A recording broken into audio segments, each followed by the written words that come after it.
Welcome to Adobe Premiere Pro Quick Tips. One of the wonderful things about Premiere is it can be customized to improve efficiency and to suit your own editing style. The tools are flexible enough to meet many different project needs. Zoom to sequence is a keyboard shortcut I use every day, repeatedly, while editing.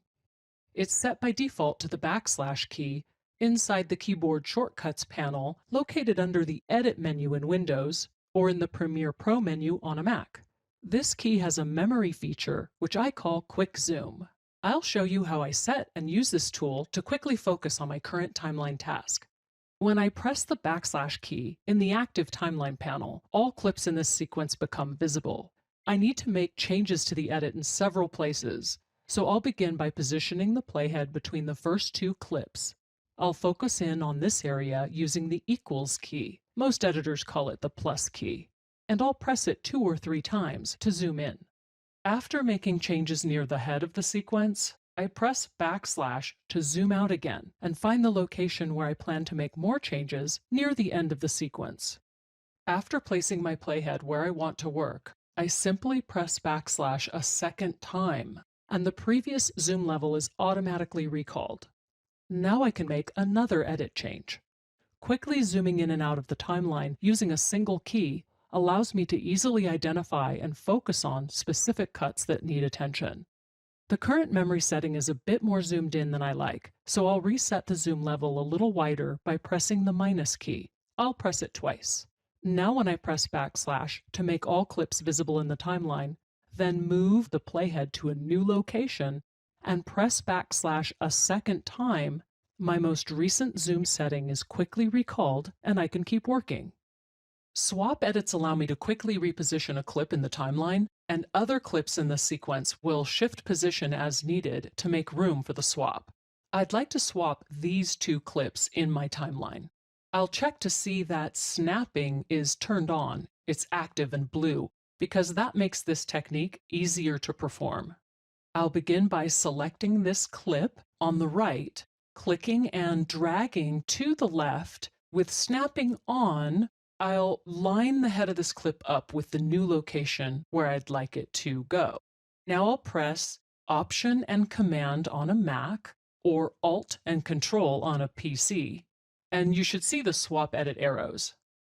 I'll release the mouse before releasing the modifier keys. Now the 2 clips have switched positions in the timeline. If you've never tried this before, start with clips that don't have audio attached. When swapping clips that do have associated audio, for example, I'd like to move the first shot, the opening shot, and relocate that down farther in the timeline to this location here where the grandparents are watching the children play.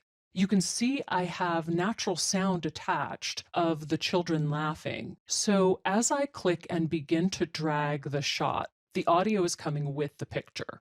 Now I'll press the modifier keys.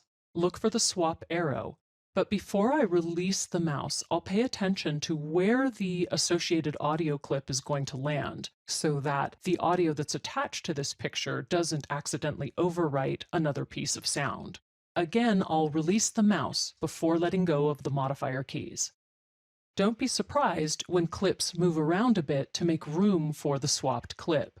You can see there's no gap at the head of the sequence after I moved the opening clip towards the end. The natural sound of the children's laughter has been repositioned along with the video clip. Because we've earned our right to shine. I clicked and dragged holding modifier keys, and Premiere Pro handled all the rest. The replace edit is one of my favorite timeline techniques. I'd like to replace this video clip in my sequence with an alternate take of the same shot. I've already applied some color effects and roughly timed it to the sound effects and music.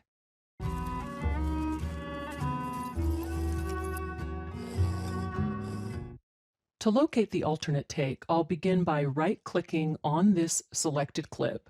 I'll choose Reveal in Project, and that will open up the bin of clips that contains this shot. Because I had opened this bin previously in Icon View, I can now visually locate the alternate take. I'll double-click to load the alternate take into the source monitor. In the sequence, I've roughly timed the passing of the bridle to sync with a sound effect and match a beat of the music here. So I'll stop the playhead right where their hands meet.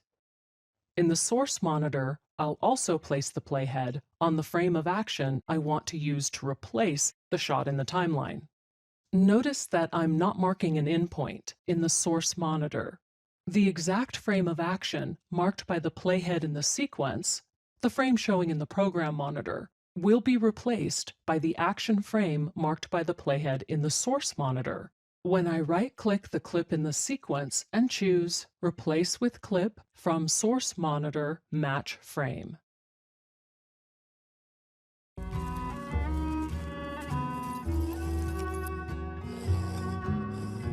When I don't need to do the replace based on a matched action frame, where something's timing up to a sound effect or a beat of the music, I often use another replace edit technique that involves marking an endpoint. I'll undo that last action using Command-Z on a Mac or Control-Z on a PC. This time I'd like to see the actress walk over and hand him the bridle.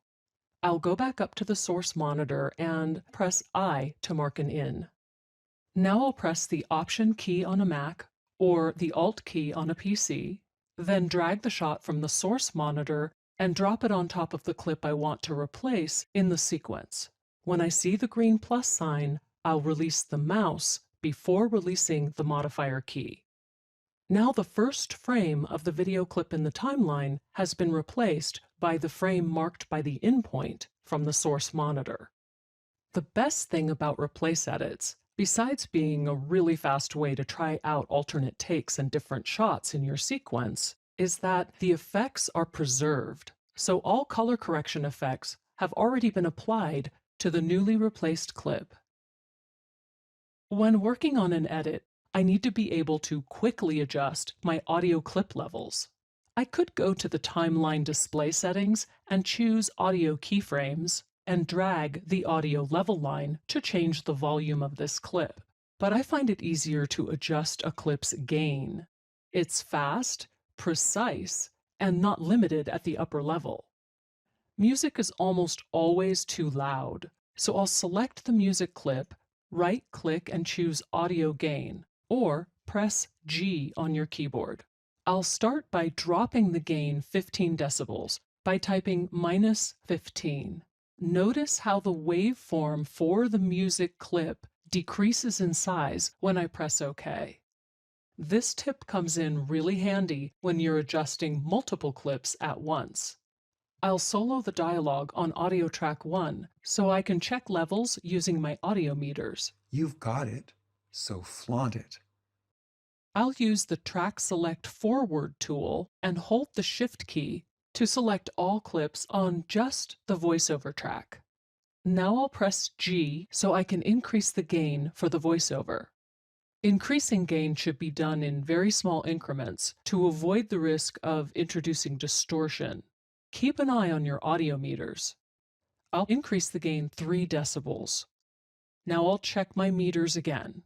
You've got it, so flaunt it. If I want to increase this a little more, I can press G again and add another 3 decibels. This shortcut allows you to quickly balance clip levels throughout the sequence. Just remember that a little bit goes a long way, and keep an eye on your meters to make sure you don't introduce any clipping. You've got it, so flaunt it.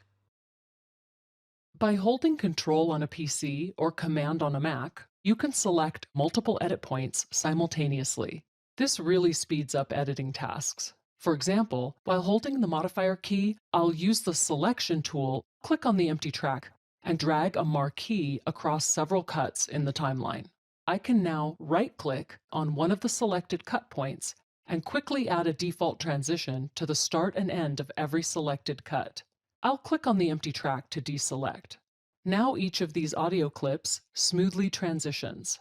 You can set the duration of default transitions in the Edit menu on a PC or in the Premiere menu on a Mac by setting preferences for the timeline. As you advance in your editing practice, this neat trick also lets you trim multiple shots at once. For example, I can extend a clip and the graphic on the track above it at the same time. I'll click on the empty track, press Ctrl on a PC or Command on a Mac, then drag a marquee through both cut points. Now I'll press L to play, and then press K to perform the trim. Because both cut points were selected, the graphic has been extended to cover the new duration of the video below it. I'd like this commercial to end at 30 seconds. While holding the modifier key, I'll click again to drag a marquee across the final edit points for the clips on V1 and V2, move the playhead to 30 seconds, then press E on the keyboard to perform an extend edit on both clips at once. Play around with this technique in your own work to increase your editing speed. When a clip in the sequence is double-clicked, it loads the clip copy you see in the timeline into the source monitor. So if I drag on the in point in the source monitor, it affects the clip in the sequence. I'd like to see what other options I have to choose from for this background shot. I know this clip contains a series of different horse images, so I want to access the master clip. I'll put the playhead over the selected clip in the timeline and press F for match frame. Instantly, the master clip is loaded into the source monitor at the location of the frame beneath the playhead in my sequence. Now I can view other takes in the master clip and decide whether I want to replace the background image for this product shot. If the clip in the timeline beneath the playhead is not selected, match frame will load the master clip based on track selection. So if I want to see the master clip of the product shot, I'll deselect the clip beneath it and turn off the track target light for V1 and press F. I use match frame often, but occasionally reverse match frame also comes in handy. I'll double-click a master clip in my project bin to load it into the source monitor. I'll make sure the playhead is on a frame in the active part of the shot where I've marked the good take, and then I'll press Shift-R for reverse match frame. Now the playhead in the timeline has moved to the exact same frame for the clip copy used inside the open sequence. The client wants to see this product shot used in another location. I've already keyed the graphic, so I'd like to just copy it to a new location. This clip farther down the timeline has a rack focus on it, which is perfect for placing a graphic. I'll park the playhead where the blur begins and use it as a guide for pasting. I'll select the product clip and copy it by pressing Command-C on a Mac or Control-C on the PC.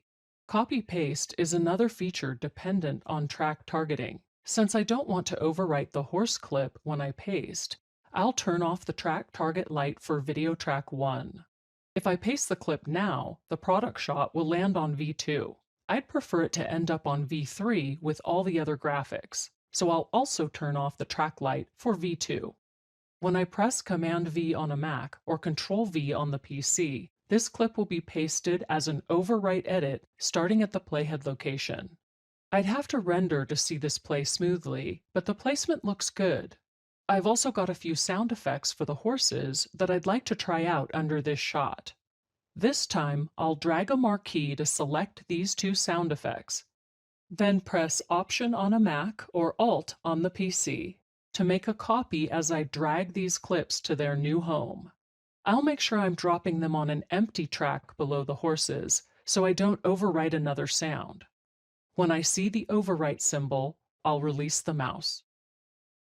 In my timeline, I'd like to move this background image, composited with the product shot above it, and see how it works when placed closer to the end of the sequence. I want to leave it where it is for now, but make a copy to test playback over the music cue at the end of the commercial. To discover if the product shot works in the new location, I'll move the playhead to where I want these clips to land and perform a paste insert. I'll drag a marquee to select the composite stack. Now I'll press Ctrl-C on the PC or Command-C on the Mac to copy both clips.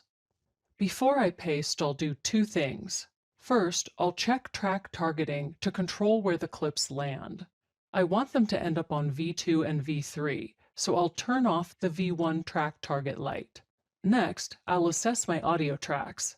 I'm about to perform an insert edit, which will split clips and move everything that's to the right of the playhead farther down the timeline to make room for the inserted content. I'll press Command V on a Mac or Control V on the PC and add Shift to that key combination to make this a paste insert. It looks like I might end up cutting off the end of this final voiceover clip, but that's an easy fix. What I really wanted to do was see this with the final music cue in place. I'll undo that last action with Command or Control Z, and this time I'll lock down the audio tracks by holding Shift and click on an audio track lock. Now when I press the modifier keys for paste insert, only the clips on video tracks are rippled down the sequence. I was testing different product shots for the end of this commercial. The client likes this first one here, and the script indicates I need to end the spot with this final image. I need to remove the second product shot. This just begs for me to use a ripple delete to remove the unwanted content and close the gap in one step. I can drag a marquee through both clips to select them. Because there's only one final video clip to the right of what I want to remove, and it doesn't even have synced audio attached, it will ripple to the left and line up nicely with the final music cue. Now press Shift plus forward delete, which is located to the left of the End key on most keyboards. If you're working on a laptop, you can also right-click the selected clips and choose Ripple Delete.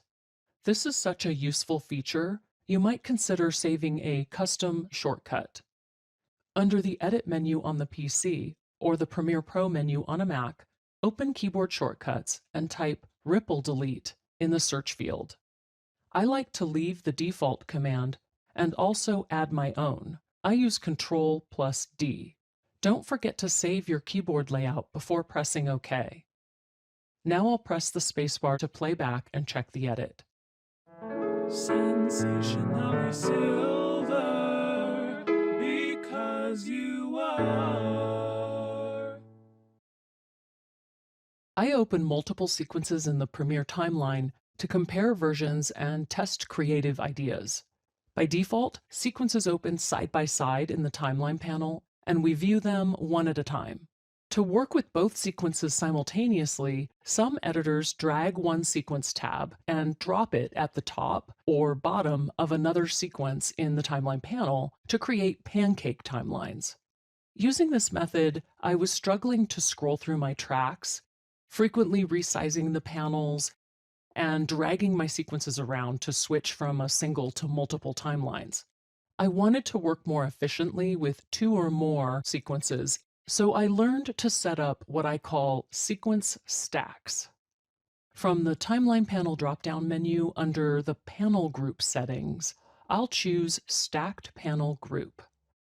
Now sequences will automatically stack one on top of the other in the timeline, allowing focus on one sequence at a time. This next step is important. Go back to the drop-down menu again, or right-click on a sequence tab, and from the Panel Group Settings menu, uncheck Solo Panels in Stack. When I'm ready to compare versions or move and copy clips from one sequence to another, I can click the sequence to reopen version 1 and continue working with both sequences visible. Now when I want to focus on the V2 sequence, I click the Sequence tab for V1 to minimize that timeline. If I decide to duplicate a sequence to continue work on a new version, double-clicking this new sequence loads it right into the stack. With the cursor placed over the timeline, I can press the Accent Grave key just beneath Escape on the keyboard and toggle the sequence stack to and from full screen. Stacking sequences in a single timeline panel helps me stay focused on my hero sequence while offering instant access to additional open sequences.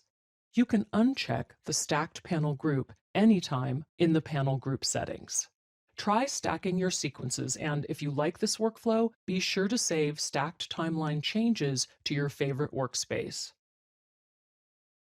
Maximize Frame Under Cursor is a fantastic default shortcut. It expands the panel beneath the cursor to fit your screen. I'd like to adjust a few voiceover clips in my sequence. I'll move my mouse over the timeline and press the Accent Grave key. At any time, I can press the Accent Grave key to return the panel to its previous size, even during playback.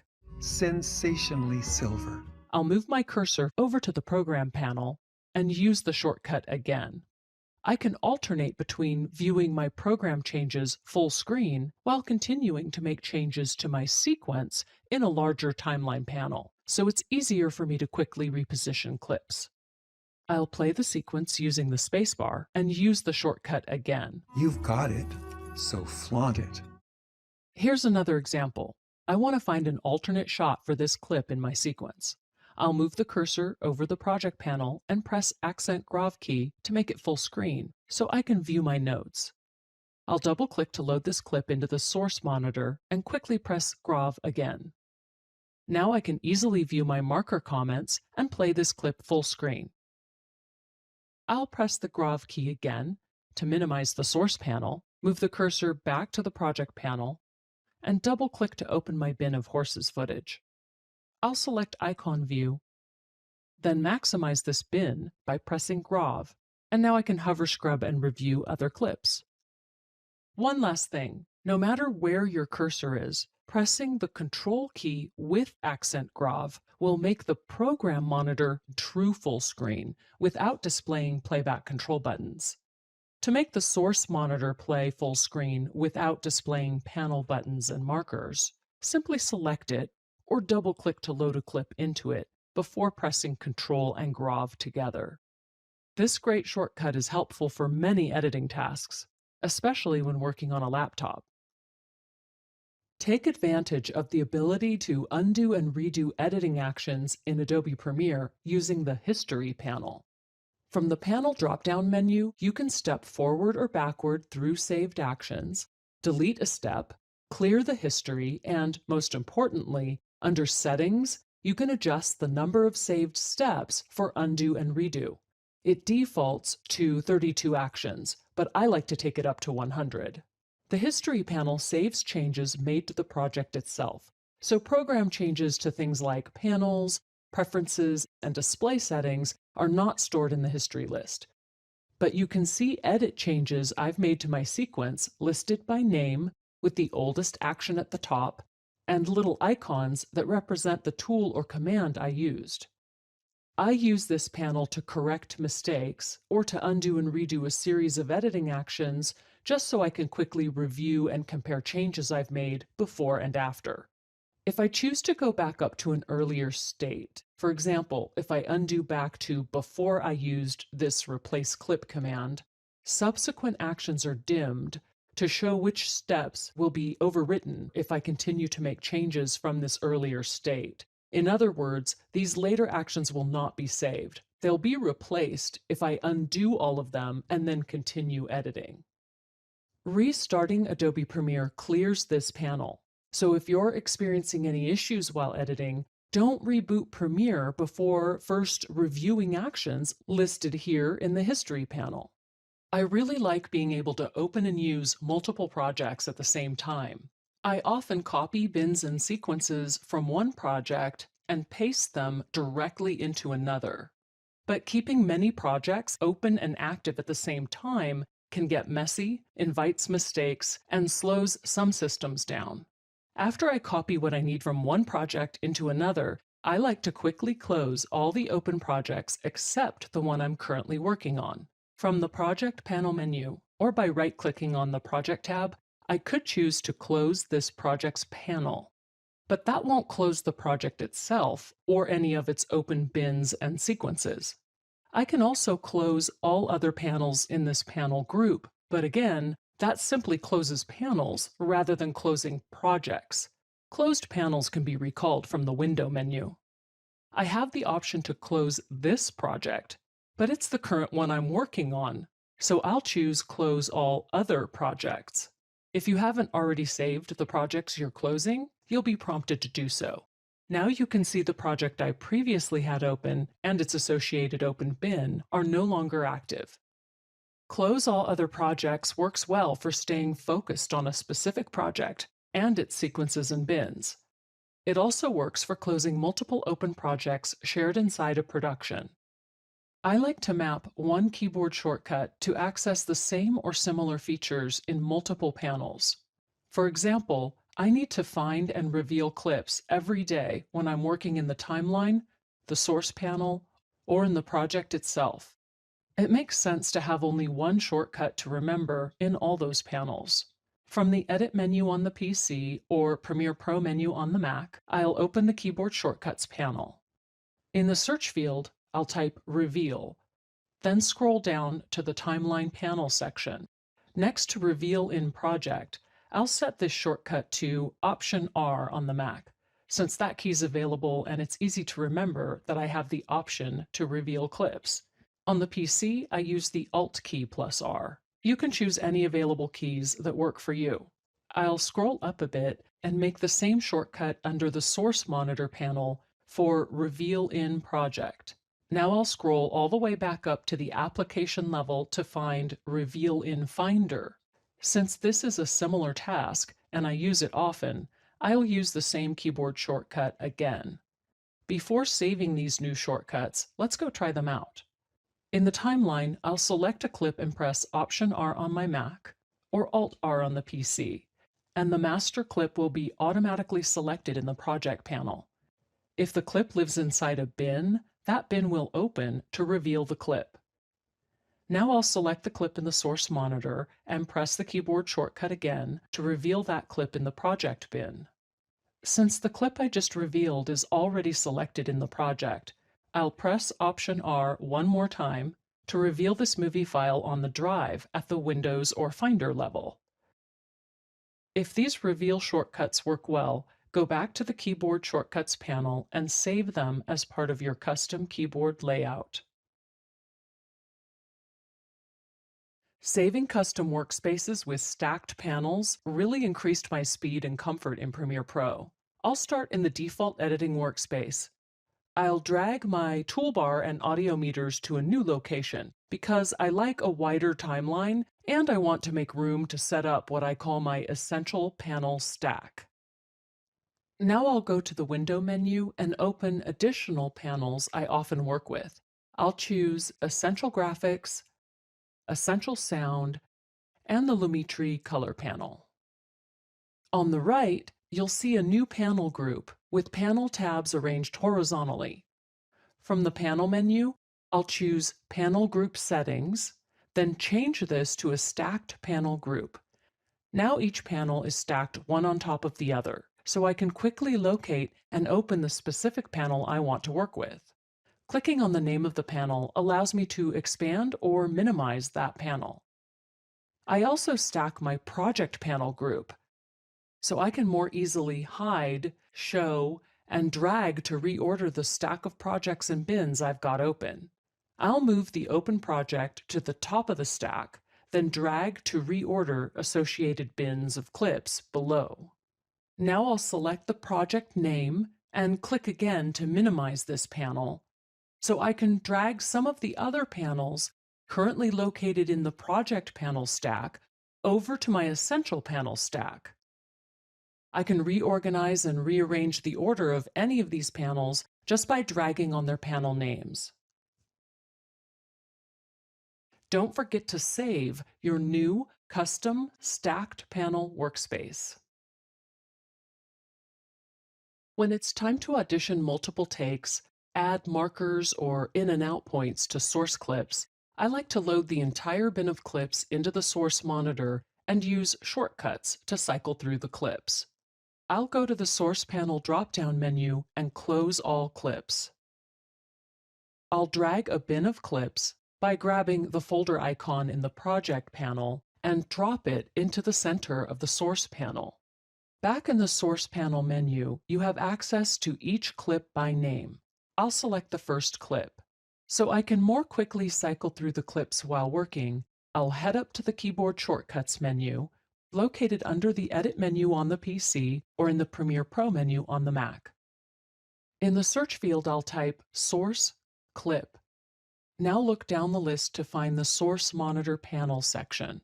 I'm already comfortable using the default up and down arrow keys to jump to next and previous edits in the timeline, So I'll use those same keys to jump to Next and Previous Clips when the Source Monitor panel is selected.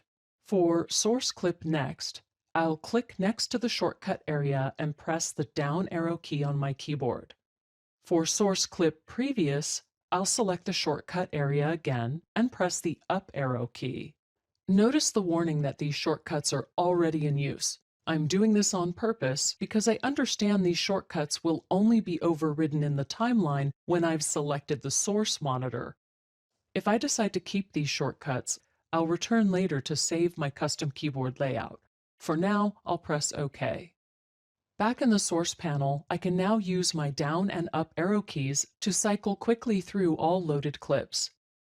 In the project panel, I'll select one of the clips from the bin I loaded into the source monitor. The default up and down arrow key shortcuts work the same way in this panel too. Using the same keys for similar features in multiple panels makes it easier to remember and put these shortcuts into play. Another good way to work with multiple source clips is to set up a bin as a multi-source monitor. From the project panel, I'll double-click on my bin of clips, and when it opens, I'll switch to icon view.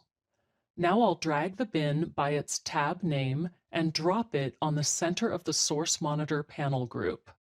I'll drag left to place it right next to the source monitor. In this bin's drop-down menu, Hover Scrub is currently active, so I can see a quick preview by dragging my mouse cursor across each clip. Once a clip is selected, I can drag the mini playhead through it. Standard transport controls work too, so I can press L or the spacebar to play forward. Pressing I will set an in point, and O will set an out point. The marked in to out duration is represented by this small blue line beneath the clip's image. I can scroll down to view more clips or use the arrow keys on my keyboard to move selection to another clip. I'll press the down arrow key a few times to locate the clip I'm looking for. The icon in the bottom right corner of this clip is blue, which indicates I've used it in my sequences. If I hover over the blue video icon, I can see I've used a portion of this clip 4 times. When I see that number of times used dialog, I can single-click the icon to reveal sequences and timecode locations where it's been used. Now I'll select the first instance of use, and this sequence will be automatically opened with the playhead parked on the in frame of this shot. The clip to the left of this one has no blue video icon, which means it's not yet been edited into a sequence in this project. I can adjust the size of the clips in icon view and then begin editing them into the timeline directly from this bin. Or when I want to focus in on one specific clip, I can double-click to load it into the source monitor and keep working. Markers come in handy when labeling lines of dialogue or locating a series of different takes inside a single clip. In the source monitor, I'll place the playhead where I want to add a marker and press M. I want to extend this marker to roughly cover the duration of this take. I call it giving it a tail. Hold the Alt key on a PC or the Option key on a Mac, then click on the marker and drag to the right to extend it. I'll select the marker and press M a second time to give this marker a name, then press OK. Now I'll move the playhead to where the kids leave the frame and drag the right edge of the marker to meet the playhead. To read the complete text, use the equals key to zoom in and the minus key to zoom back out. To make changes to an existing marker, just double-click it or select it and press M. I'll change the color to white and add a comment. You can also create keyboard shortcuts to add markers with a specific color. Both the name and comment appear on the marker.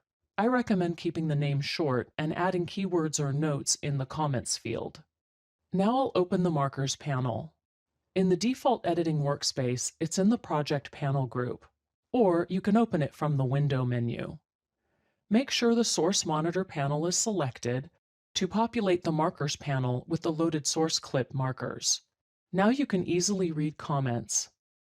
Select any marker to jump the playhead in the source monitor right to it. and you can also sort by marker color. More than occasionally, source clips contain audio channels that need to be adjusted. To view source clip audio tracks for this interview, I'll click the small audio icon in the source monitor. The waveform for the left and right channels looks slightly different from each other. This is a stereo pair, but I'd prefer to edit using the best sounding channel set to mono. We can modify audio channels to make our work easier. First, I'll right-click the source clip and choose Reveal in Project. Next, I'll right-click the selected clip in the project bin, or press Shift-G and choose Modify Audio Channels. I'll audition the left channel and then the right, so I can be sure to select the best audio. One of the, look at you, right? One of the,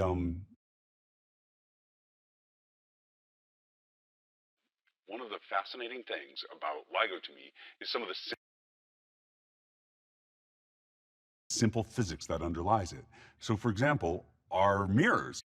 Now I'll change clip channel format from stereo to mono. If I wanted to keep both channels but separate them, I could type 2 for number of audio clips to create a dual mono clip. Since I only want to keep the left channel where he's properly mic'd, I'll change that back to 1, uncheck the right channel, and press OK. You can modify a group of selected clips at the same time. Modifying audio channels is non-destructive. So, for example, if I was editing with a channel of lapel mic audio in the timeline, and at some point he bumped that mic, I could right-click on the clip in the sequence and switch to the other channel, provided it contained good audio. Modify source clip audio before you begin editing to save time and troubleshooting when you need to deliver the final sequence. It's a good idea to assess and adjust gain levels for a source clip before you begin editing. Normalizing the gain is especially helpful if you plan to edit several different parts of one long clip into a sequence. The clip levels for this interview are too low. I'll use the audio meters to check the baseline level. Very simple pendulum. It's just a mass, a couple magnets because they're easy to pinch to a string. To raise the source clip gain, right-click on the clip in the source monitor and choose Audio Gain. 0 refers to the clip level of the file when it was imported into Premiere, presumably the level it was recorded at. You can see the peak amplitude of this clip is -7.2 decibels. Adjusting the gain by number is fine, but I find it more useful in relation to other clips. For example, when this audio follows another person's soundbite in the timeline and I want their waveform values to be more similar. Set gain 2 could also work, but doesn't take into account the volume fluctuations of excited speech. I prefer to use normalize max peaks and set amplitude to -3 decibels. Since this clip came in with peaks at -7.2, it will be raised by nearly 4 decibels to peak at -3. I use the Normalize All Peaks option when adjusting gain for many source clips at the same time. In my project panel, I can select multiple clips, right-click, and choose Audio Gain, or press G on the keyboard.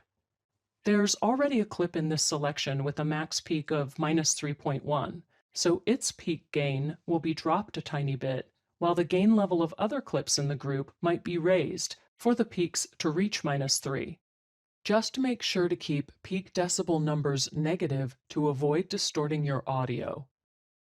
Control the height of all video and audio tracks when editing by using the equals, most editors call it plus, and minus keys while holding Shift. Shift minus minimizes all tracks. Shift plus equals expands all tracks. If you want to expand video tracks only, press equals with Command on a Mac or Control on a PC. To minimize video tracks, press minus along with Command or Control. When it's time to fine-tune sound, you can expand and minimize the height of audio tracks using the equals and minus keys while holding Option on a Mac or Alt on the PC. To expand or contract individual tracks, click and drag on dividing lines in the track header. Or, if you have a scroll wheel, use my favorite method. Hold Option on a Mac or Alt on the PC and scroll inside the empty area of the track header. Under the Timeline Display Settings wrench, you can save a track height preset. Give it a descriptive name. If you assign a track height preset number, you'll also need to visit the Edit menu on a PC or the Premiere Pro menu on a Mac to set and save your chosen keyboard shortcuts. When linked selection is active and the button is blue, a video clip and its linked audio in the timeline will select together, trim together, and move as one.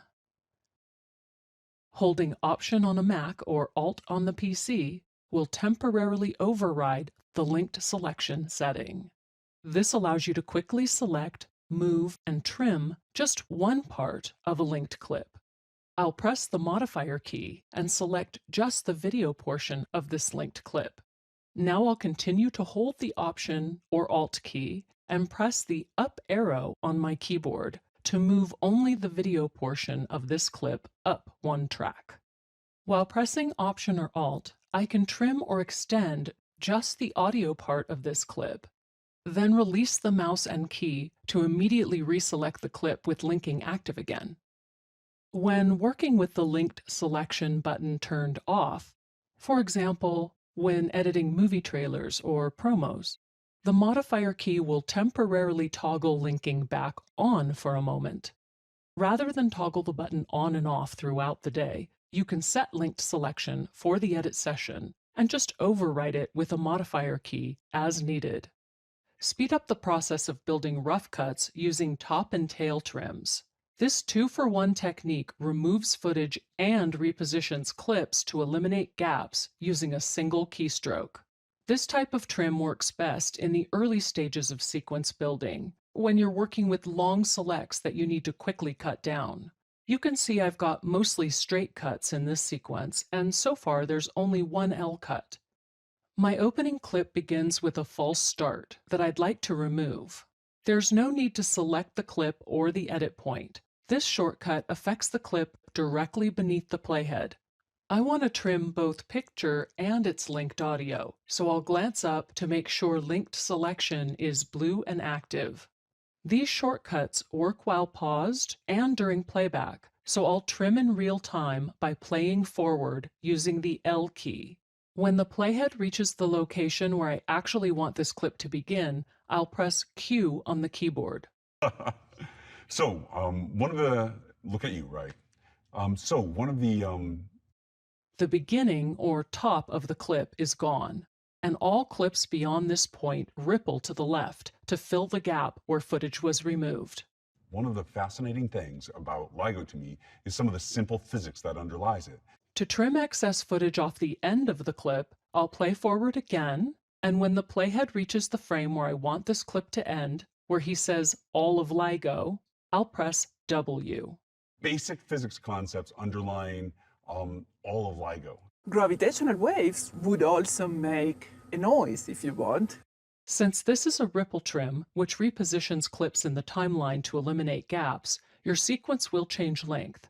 These keyboard shortcuts, located in the Edit menu on a PC or in the Premiere Pro menu on a Mac, are actually called Ripple Trim Previous and Next Edit to Playhead.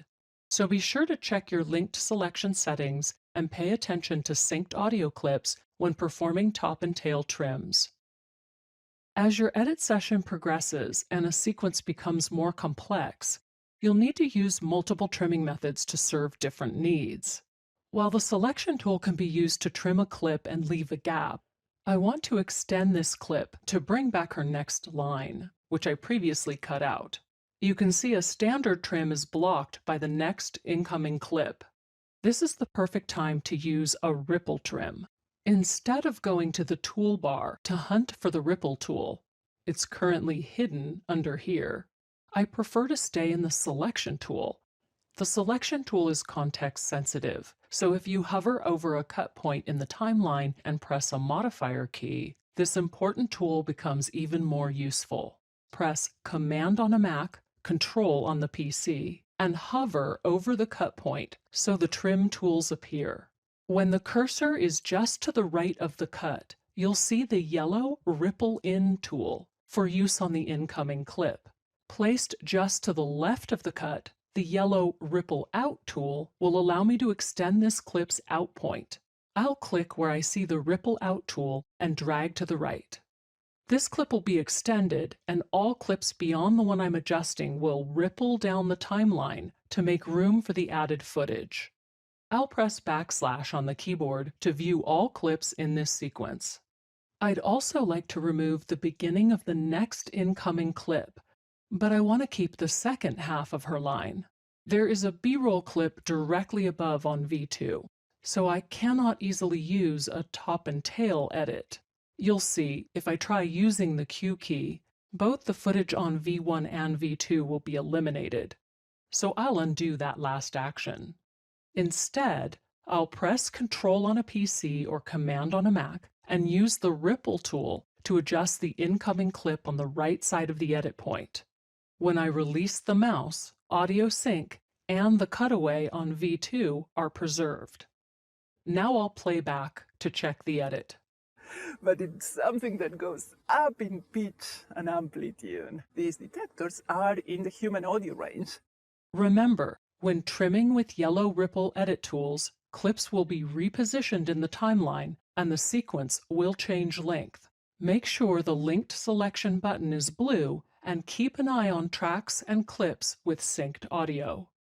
When you want to change the location of a cut point between two clips in the timeline, use the Rolling Edit tool. I'd like to extend this B-roll clip so it's visible a bit longer and covers the word noise. Gravitational waves would also make a noise. I don't want to trim the audio, I just want to extend the graphic. If I use a standard trim, there would simply be too many steps, and I'd likely have to repair the audio too. I'll undo those last few steps and choose a better tool for this job, the Rolling Edit tool. You can always go to the toolbar and select the Rolling Edit, but I prefer to stay in the Selection tool and use a modifier key to temporarily access the trimming tools. I need to turn off linked selection, or just select the graphic clip in the sequence so my trim will only affect picture.